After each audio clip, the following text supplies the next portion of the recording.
I'll just read another one by Daniel. Yeah, this was interesting. This is this is going to speak to a lot of people just starting with the course.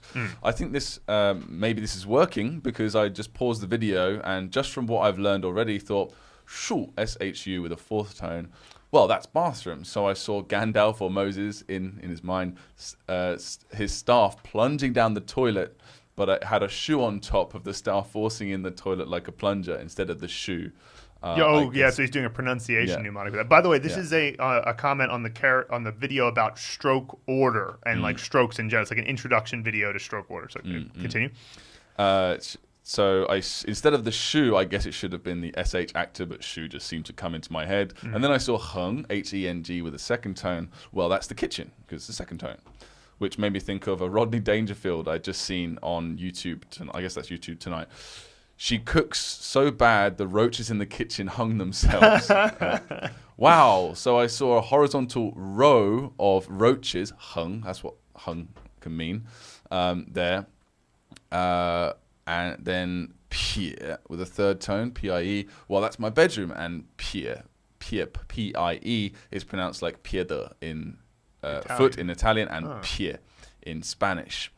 And it does indeed look a bit like a foot, so I imagine myself kicking the bottom of my dresser repeatedly with my foot. I can easily remember all three right now. The name, the character, the tone, no problem. I simply stopped there because I wanted to get on with the video, and I know I'm not doing it correctly because I'm not using actors for the pinyin, shoe, hung, foot, etc. But it does show that instinctively I started moving with associations even though I have only a limited amount of material from the course already at this early stage. Promising, very promising. So this is so interesting to read because overall I love that Daniel's doing this, right? Because what he's essentially getting across here is that,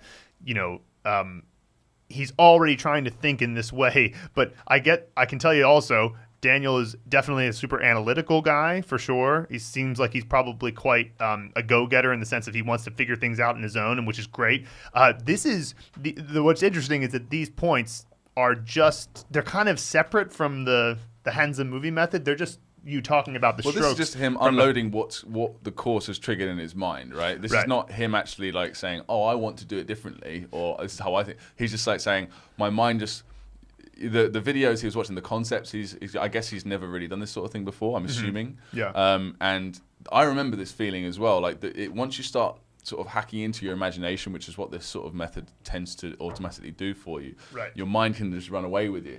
And you can start imagining all sorts of crazy stuff. But it's interesting because what he did was he kind of just started going into, well, should I be using an actor here? And it's kind of like, when I read it, I wanted to be like, oh, you don't need to, this is just a video that's about some theory about strokes. It's not like you need to have your H actor with your ENG set. But the fact that he's thinking that way tells me that he's getting, because it is true. Like, look, what mnemonic visualization is all about is just finding the trigger that's going to bring something up you already know.